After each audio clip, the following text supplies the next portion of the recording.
उपस्थित आमदार, माजी आमदार, सर्व पदाधिकारी, बंधू आणि भगिनींनो, माननीय आमदार रोहित पवार गेल्या 3 दिवसापासून या ठिकाणी अन्नत्याग करून उपोषणाला बसलेले आहेत.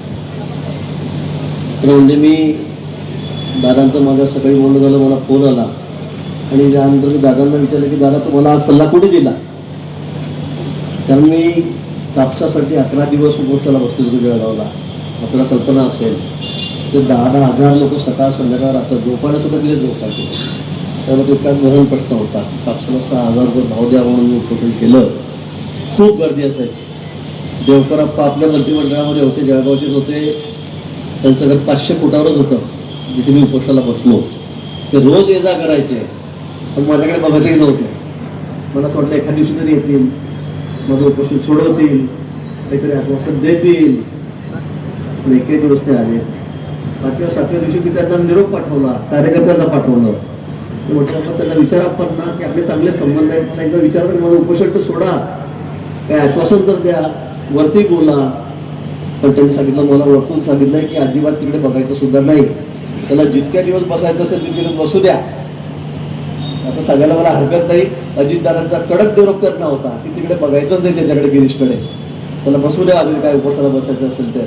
आणि असं मला 11 दिवस उपोषण चाललं. शेवटी मुंडेसाहेब आले, देवेंद्रजी आले, मुंडेजी त्यावेळेला होते, सगळे आम्ही जी टीम होती सगळे त्या ठिकाणी आले. आणि मग त्यावेळेला ते उपोषण त्या ठिकाणी माझं सुटलं. आणि म्हणून मी म्हटलं की उपोषणाच्या भांगडीत पडायचंच नाही. आपलं काय मार्ग असेल, सदस्य आपण आमदार आहोत, आपण विधिमंडळात मांडू शकतो. कर्जमाफी झाल्यानंतर खरं म्हणजे मी दादांना म्हटलं की तुम्ही पत्र द्या करू मुख्यमंत्री महोदयांना लगेच 2-4 दिवसामध्ये की साहेब मला वेळ द्या, हे जरा थोडंसं मला चुकीचं वाटतंय, माझ्या काही त्याच्यामध्ये सूचना आहे. आपण सांगितलं असं साहेबांनी वेळ दिला असता, म्हणजे उपोषणाची वेळ आपल्यावर आली नसती आणि यातून मार्ग लवकर निघाला असता. पण आपण तसं न करता इथं उपोषणाचा मार्ग स्वीकारला, ठीक आहे. तर आपल्याला वाटलं आपण काही बसलेला आहात, पण आता या संदर्भामध्ये काहीतरी मार्ग निघाला पाहिजे. आपल्याला माहिती आहे 17मध्ये देवेंद्रजी मुख्यमंत्री असताना आम्ही त्यावेळेला कर्जमाफी केली होती. नंतर यावेळेला तर मागणी नसताना खरं म्हणजे निवडणुकी नव्हती. आता 4-6 महिने झाल्या निवडणुका, महापालिकेच्या झाल्या, नगरपालिकेच्या झाल्या, विधानसभेच्या आता 1.5 वर्ष झालेले आहेत, लोकसभेच्या झाल्या. मागणी नसताना अचानक मुख्यमंत्री मोदयांनी निर्णय जाहीर केला, समिती नेमली, निर्णय केला आणि जवळपास 37,000 कोटी रुपये आपण शेतकऱ्यांची कर्जमाफी यातून केलेली आहे. मोठी रक्कम आहे. ठीक आहे, आपलं काही त्यात मोठे वेगळं म्हणणं असेल आम्ही समजू शकतो. पण याच्यामध्ये मित्राचे CEO प्रवीण परदेशी यांच्या अध्यक्षतेखाली 5-6 सगळे सेक्रेटरी आहेत प्रमुख खात्यांचे, त्या समितीत होते. त्या समितीने 2 महिने अभ्यास केला आणि त्यातून सगळे हे निकष लावून ही सगळी कर्जमाफी या ठिकाणी केलेली आहे. आणि हा आकडा जवळपास 37,000 कोटी रुपयापर्यंत येतो आहे, 37,000 रुपयापर्यंत, 37,000 कोटीपर्यंत. आणि मग हा निर्णय या ठिकाणी झालेला आहे. पण दादांना असं वाटतं की यात सुधारणा झाली पाहिजे. मुख्यमंत्री महोदयांनाही सकाळी कानावर टाकला. आपण म्हटलं आपल्या मागण्या काय, मला ते नेमकी त्या सांगा. त्या आल्यावर मी मुख्यमंत्री महोदयांशी त्या ठिकाणी बोललो. ठीक आहे, या बाबतीमध्ये समिती आहे, त्यांच्यापुढे त्यांनी लेखी स्वरूपात जर दिलं तर चर्चा होऊ शकते, सकारात्मक निर्णय होऊ शकतो. पण त्या ठिकाणी आपल्याला चर्चा करावी लागेल, आपल्याला बसावं लागेल.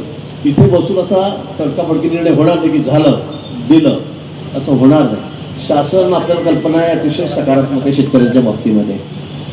ज्या ज्या वेळेला नैसर्गिक काही क्लायमेटी आल्या, आपत्ती आल्या, त्यावेळेला प्रत्येक वेळेला मग कांदा शेतकरी असो, द्राक्ष बागायतदार असो, त्या ठिकाणी केळी उत्पादक असो, ऊसावाला, सगळ्यांना शासन या ठिकाणी मदत करत आहे. आता अवेळी पाऊस पडतोय, यावेळी गारपीट पडतोय, यावेळी वादळ सुटतंय, निसर्गाचं सगळं चित्र बदललेलं आहे. आणि त्यामुळे नुकसानही खूप मोठं आहे. अतिवृष्टी अशी होती की सगळे शेताचे शेतं वाहून गेले. त्यावेळेला सुद्धा शासनाने कुठे याकडचा हात घेतलेला नाही. सरळ हाताने मदत कधी नव्हती इतक्या वर्षात, तेवढी आम्ही या ठिकाणी केलेली आहे. पण आता शेतकरी अडचणीत आहे, ही वस्तुस्थिती आहे आणि म्हणून शासनाने हा निर्णय घेतलेला आहे. पण या उपरही आपल्याला असं वाटत असेल की याची सुधारणा झाली पाहिजे की त्यामुळे शेतकऱ्याचा अधिक फायदा होईल. तर या बाबतीत मला असं वाटतं की आपण मुंबईला यावं. 22 पासून अधिवेशन आहे. आपल्या म्हणण्याप्रमाणे मी सांगितलं की आपण अधिवेशनाच्या आधी या ठिकाणी बैठक घेऊ त्या जे CEO आहेत मित्राचे प्रवीण परदेशी त्यांना बोलवू, सेक्रेटरी सगळे त्यातले जे सदस्य आहेत मेंबर त्यांना आपण त्या ठिकाणी बोलवू, आपण त्याच्याशी चर्चा करू, आपली काही भूमिका समजून सांगा. CM साहेबांनी सांगितलं आहे मला 22 तारखेच्या आत या ठिकाणी आपण बैठक घेऊ आणि याच्यावर काय असेल जे योग्य असेल तोडगा निश्चित याच्यामध्ये काढू, सकारात्मक निर्णय या ठिकाणी करू असं CM साहेबही मला म्हणलेले आहेत. आपण पटवून द्या की असं केल्याने असं होईल, तसं केल्याने तसं होईल, कारण एक खूप चर्चा करून हा निर्णय झालेला आहे. पण तरीही आपल्याला वाटत असेल तर मला वाटतं आपण 22च्या आधी अधिवेशन सुरू होणार आहे, तर 22च्या आधी आपण याच्यामध्ये बसून या ठिकाणी चर्चा करू.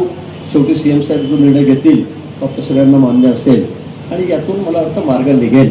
उपोषणाला बसून अजून 5 दिवस बसले, 7 दिवस बसले, 8 दिवस त्याचा मार्ग निघणार नाही. तब्येतीला आपण जपलं पाहिजे, कारण आपल्याला माहिती आहे उपोषण करून काय काय त्याचे परिणाम होतात ते मी भोगलेला आहे. त्यामुळे मलाही वाटतं की आता आपण फार जास्त वेळ या ठिकाणी न बसता आपण आज उपोषण सोडावं. आपल्यासमोर मी या ठिकाणी चर्चाही केलेली आहे आणि त्यामुळे 22 तारखेच्या त्या संदर्भामध्ये आपण एक सविस्तर बैठक घेऊ आणि त्यामध्ये काय असेल तो निर्णय करू. आणि म्हणून माझी आपल्याला या निमित्ताने विनंती आहे की आपण आता उपोषण सोडावं. आता मी जसं सुरुवातच केली होती, कर्जमाफी जाहीर झाली त्याचं त्या सरकारचं आम्ही अभिनंदनच करतो. आकडा 36-37 हजार जो आहे कोटी तोही योग्यच आहे. फक्त या 2 अटी असल्यामुळे खरी कर्जमाफी ही कुठेतरी 13,000 कोटीपर्यंत जाऊ शकते. त्यामुळे या 2 अटी काढल्या तर 37 हजार कोटी रुपये जे सरकारने मान्य केलेलं आहे की द्यायचं आहे त्याच्यामध्ये आपल्या सर्व शेतकऱ्यांना न्याय मिळू शकतो अशी आमची भूमिका आहे. मला फक्त सगळ्या शेतकरी बांधवांना एवढंच विचारायचं आहे खरं, कारण तुम्ही आणि माझे सगळे माझ्याबरोबर बसलेले जे सर्व इथे असणारे आंदोलन करणारे 26-27 जण आहेत, हे बघा हे आंदोलन कुठे राजकीय नव्हतं. इथं आपण शेतकऱ्यासाठी बसलो होतो आणि शेवटी निर्णय हा सरकारकडे असतो. मुख्यमंत्री साहेबांशी आत्ता पण बोलणं झालं, काल कृषी मंत्री साहेब 2दा बोलले, महाजन साहेब सकाळी बोलले, आत्ता आपल्यासमोर तुमच्या माझ्यासमोर मुख्यमंत्री साहेबांचं बोलणं झालं. राजकीय दृष्टिकोनातून याला अजून ओढायचं असेल तर कदाचित काही राजकीय विश्लेषक आम्हाला सांगतील की चला अजून ओढा, पण मला असं वाटतं की याच्यात जर फाटलं तर शेतकऱ्याचं नुकसान होईल.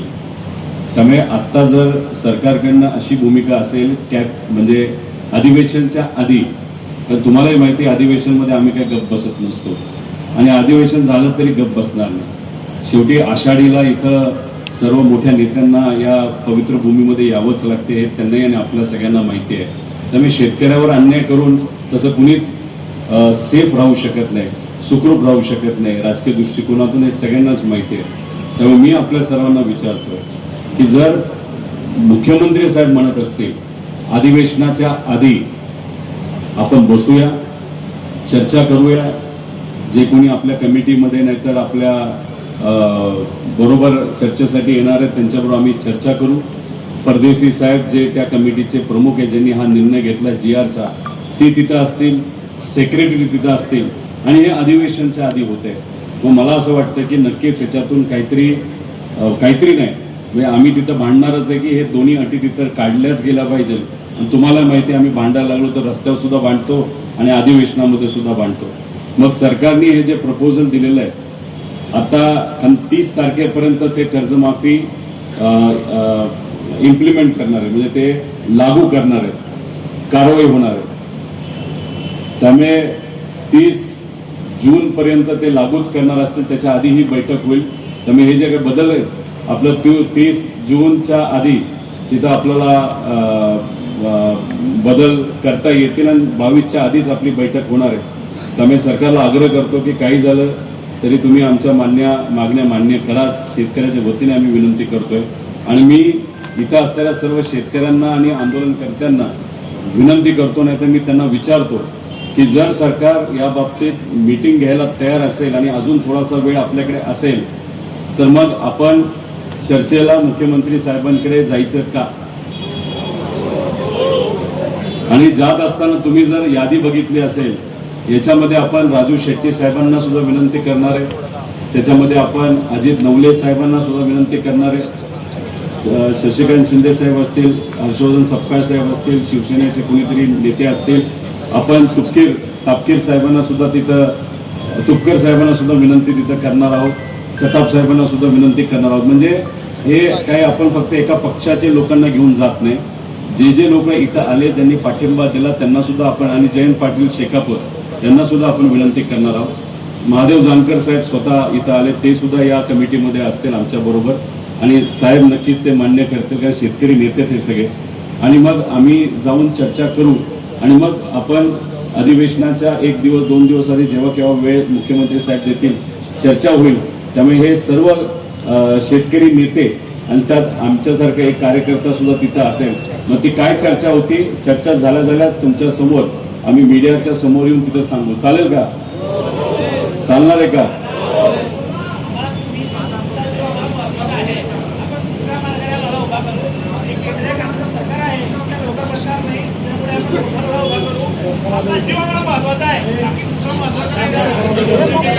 बघा, 30 तारखेची तारीख ही आपल्याला सरकारने तशी दिलेली आहे. 22च्या आधी ते बैठकीला तयार आहे, बैठक होईल. आणि मी तुम्हाला सांगतो, जर सरकारला या योजनेचा कुठंच लाभ होणार नसेल राजकीय दृष्टिकोनातून सुद्धा, सामाजिक दृष्टिकोनातून सुद्धा, कारण का जर 36 लाख शेतकरी 55 लाख शेतकऱ्यांपैकी बाजूला राहत असतील, नाहीतर त्यांना 2 लाखाऐवजी 50,000 मिळणार असेल तर हे सरकारला सुद्धा परवडणार नाही. सरकार नक्कीच मान्य करते. आणि पुण्यश्लोक अहिल्यादेवी होळकरांचं नाव या योजनेला दिलेलं आहे. त्यामुळे एवढं मोठं नाव असेल तर या 2 छोट्या अटी हे ठेवणार नाही असा मला विश्वास आहे. आणि विठोबारायाच्या या पवित्र भूमीमध्ये साहेब येऊन इथं आपल्याला विनंती करतायत तर ती तिथं मान्य करावी असं मला वाटतं. आणि जर ह्याच्यामध्ये गडबड झाली तर मग 4 जुलैला 4 नाही ते आषाढी तर आहे पण ते वेगळा विषय, पण 4 जुलैला मग एक आपण मराठवाड्यामध्ये एक आंदोलन शेतकऱ्याच्या वतीने नक्कीच तिथं घेऊ, एवढं मात्र या ठिकाणी आपल्या सर्वांना मी सांगतो. आणि इथं साहेब आले त्यांचे मी आभार व्यक्त करतो. माझ्याबरोबर विकासभाऊ लवांडे सुद्धा आणि इतरही सर्व मान्यवर हे उपोषणाला होते. तर मला असं वाटतं की महाजन साहेबांनी त्यांचं मत व्यक्त केलेलं आहे, मुख्यमंत्री साहेबांनी मत व्यक्त केलेलं आहे, आपली बैठक ठरलेली आहे, मागण्या तुमच्या सर्वांच्या समोर आहेत. आणि उगाच एक राजकारण आणून अजून लांबून फाटून आमच्या शेतकऱ्याचं नुकसान होऊ नये अशी आमच्या सगळ्यांची भूमिका आहे. आणि तुपकर साहेब उद्या बसतायत, त्यांना सुद्धा सरकार जाऊन बोलणार आहे, भेटणार आहे. आणि त्यांचंही नाव कमिटीमध्ये आपण घेतलेलं आहे, ते सुद्धा आमच्याबरोबर हे मुंबईला CM साहेबांना भेटायला येतील. त्यामुळे मी विकासभाऊ लवांडे यांना विनंती करतो की आपण साहेबांचे आभार व्यक्त करावे, सरकारचे आभार व्यक्त करावे.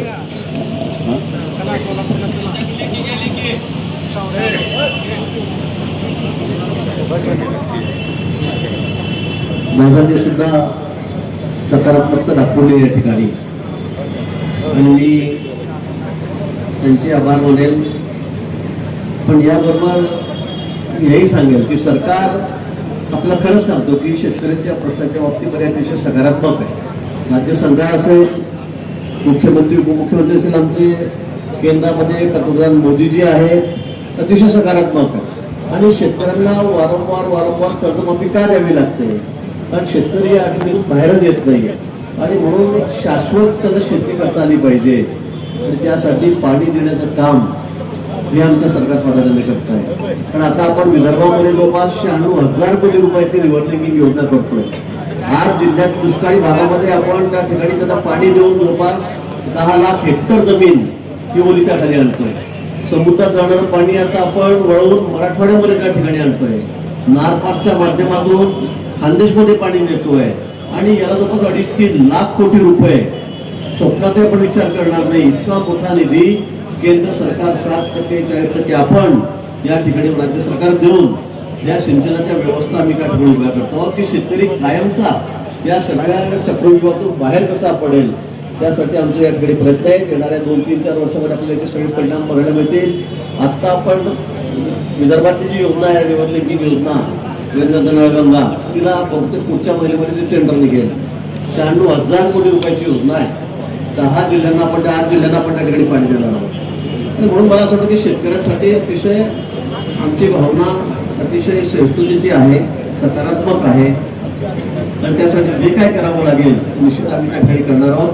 आपण आमच्या मान त्या ठिकाणी दिला, आपण प्रश्न सोडला, त्याबद्दल आपले या ठिकाणी आभार व्यक्त करतो. साहेबांनी सरकारच्या माध्यमातून शेतकऱ्यासाठी काय काय केलं जातं हे सांगितलंच. मी फक्त साहेबांना अजून एक विनंती करतो की आमच्या शेतकऱ्याला जर त्यांच्या पिकाला हमीभाव मिळाला, ते शेतामध्ये कष्ट करून जे काही पिकवतात त्याला जर हमीभाव मिळाला तर मला असं वाटतं कर्जमाफीची जरूरत नाही. आणि छोटासा पण महत्त्वाचा विषय घेतो. काही दिवसांपूर्वी आम्ही सर्व शेतकरी मिळून कांद्याच्या बाबतीत मोठं आंदोलन केलं होतं. मुख्यमंत्री साहेब दिल्लीला गेले, चर्चा केली, त्यात मार्गही निघाला, पण नाफेडकडनं अजूनपर्यंत खरेदी केली जात नाही. आणि त्याच्यात जे काही खरेदी मार्केटमध्ये केली जाईल त्याला काही परवानग्या केंद्र सरकारकडनं लागतात. त्याचा आपण लवकरात लवकर पाठपुरावा करून पुढच्या काही दिवसांमध्ये दिल्या.